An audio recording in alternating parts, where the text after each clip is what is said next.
Global warming ఈ మాట మనం రోజూ వింటూనే ఉన్నాం. కానీ దీన్ని కంట్రోల్ చేయడంలో మన పాత్రేంటి? అసలు మనం ఏం చేయగలం? రండి ఈరోజు ఈ విషయం గురించి కాస్త వివరంగా మాట్లాడుకుందాం.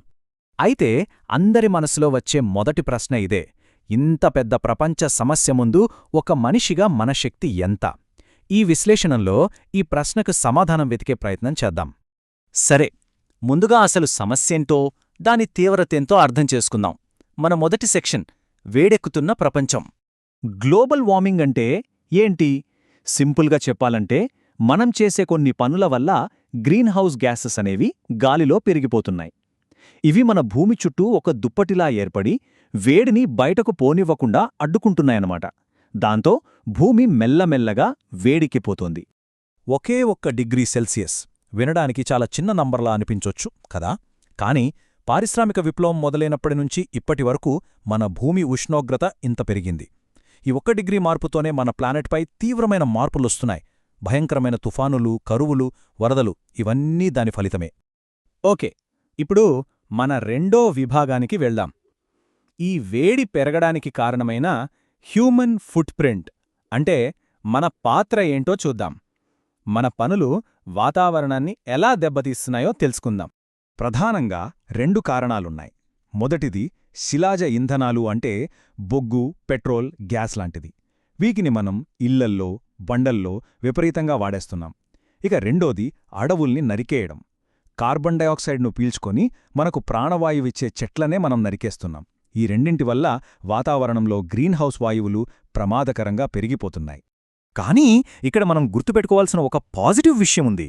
ఈ సమస్యకు కారణం మనమే అయినప్పుడు దీన్ని సరిదిద్దే శక్తి కూడా మన చేతుల్లోనే ఉంది. ఇది నిరాశపడాల్సిన విషయం కాదు, మనకు దొరికిన ఒక అవకాశం. సరే, సమస్య తెలిసింది, కారణాలు తెలిశాయి. మరి పరిష్కారాలు ఏంటి? మన భూమిని కాపాడుకోవడానికి, చల్లబరచడానికి మనం ఏం చేయగలమో చూద్దాం రండి. ఏ మార్పైనా మొదలవ్వాల్సిందే మన ఇంటి నుంచే కదా. సో మన ఇళ్లలో ఎలాంటి మార్పులు తీసుకురావచ్చో చూద్దాం. చూడండి, మనం రోజూ చేసే చిన్న చిన్న పనులతోనే పెద్ద మార్పు మొదలవుతుంది.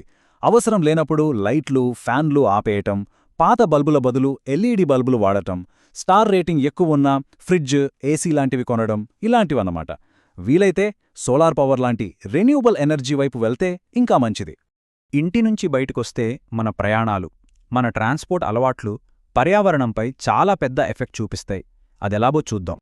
చిన్న చిన్న దూరాలకైతే నడిచి వెళ్లడం లేదా సైకిల్ వాడడం మన హెల్త్కి మంచిది, పర్యావరణానికి మంచిది. కొంచెం దూరం వెళ్లాలంటే బస్సులు, రైళ్లు వాడొచ్చు, లేదా ఎలక్ట్రిక్ వెహికల్స్ గురించి కూడా ఆలోచించొచ్చు. ఇవన్నీ మన కార్బన్ ఫుట్ప్రింట్ను బాగా తగ్గిస్తాయి. మనం కొనే వస్తువులు, మనం వాడే విధానాలు కూడా చాలా ముఖ్యం. మన కన్జంప్షన్ హ్యాబిట్స్, అంటే వినియోగ అలవాట్లు పర్యావరణంపై ఎలాంటి ప్రభావం చూపుతాయో చూద్దాం. వేస్ట్ని తగ్గించడానికి ఒక సింపుల్ మంత్రం ఉంది, గుర్తుపెట్టుకోండి: రిడ్యూస్, రీయూస్, రీసైకిల్. అంటే అనవసరమైన వాటి వాడకం తగ్గించడం, పాత వస్తువులను మళ్లీ మళ్లీ వాడటం, ఇక వాడిన వాటిని రీసైకిల్ చేయడం. ఈ 3 నిజంగా చాలా పవర్ఫుల్. అంతేకాదు, మన ఫుడ్ హ్యాబిట్స్ కూడా. ఎక్కువగా మొక్కల ఆధారిత ఆహారం, అంటే కూరగాయలు, పండ్లు తినడం, అలాగే ఆహారాన్ని అస్సలు వేస్ట్ చేయకుండా ఉండటం వల్ల కూడా పర్యావరణానికి మనం పెద్ద మేలు చేసినట్టే. సరే, ఒక్కొక్కరం వ్యక్తిగతంగా ఎన్ని చేసినా అది ఒక్కటే సరిపోదు. ఒక సమాజంగా అందరం కలిసికట్టుగా మార్పు తీసురావాలి. పర్యావరణానికి మేలు చేసే పాలసీలకు సపోర్ట్ చేద్దాం. పర్యావరణ పరిరక్షణ కోసం పనిచేసే నాయకులకు ఓటు వేద్దాం. మన చుట్టూ ఉన్నవాళ్లతో ఈ విషయాల గురించి మాట్లాడదాం. మొక్కలు నాటటం, అడవుల్ని కాపాడటం లాంటి పనుల్లో పాల్గొందాం. ఇంతకీ మనం చేసే ఈ చిన్న చిన్న పనుల వల్ల నిజంగా మార్పు వస్తుందా అని అనుమానం రావచ్చు. ఖచ్చితంగా వస్తుంది. దీన్నే రిపుల్ ఎఫెక్ట్ అంటారు. అంటే నిశ్చలంగా ఉన్న నీటిలో ఒక చిన్న రాయి వేస్తే అది ఎంత పెద్ద అలలను సృష్టిస్తుందో మన చర్యలు కూడా అంతే. చూడండి, మన వ్యక్తిగత నిర్ణయాలు మొత్తం సిస్టమ్నే ఎలా మారుస్తాయో. మనం సోలార్ ఎనర్జీ వాడటం మొదలుపెడితే ఆ రంగానికి డిమాండ్ పెరుగుతుంది. మనం ఎలక్ట్రిక్ బండ్లు కొంటే కంపెనీలు వాటినే ఎక్కువగా తయారు చేస్తాయి. మనం వేస్ట్ తగ్గించుకుంటే కంపెనీలు తమ ప్యాకేజింగ్ మార్చుకుంటాయి. సో మన చేతుల్లోనే అంతా ఉంది. 50%. ఈ నంబర్ బాగా గుర్తుపెట్టుకోవాలి. రాబోయే ప్రమాదకరమైన వాతావరణ మార్పులను ఆపాలంటే 2030 నాటికి ప్రపంచవ్యాప్తంగా కర్బన ఉద్గారాలను మనం ఇంత తగ్గించాల్సి ఉంది. మన దగ్గర టైం చాలా తక్కువ ఉంది.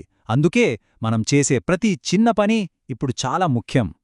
సరే, ఇక ముగింపుకు వచ్చేస్తున్నాం.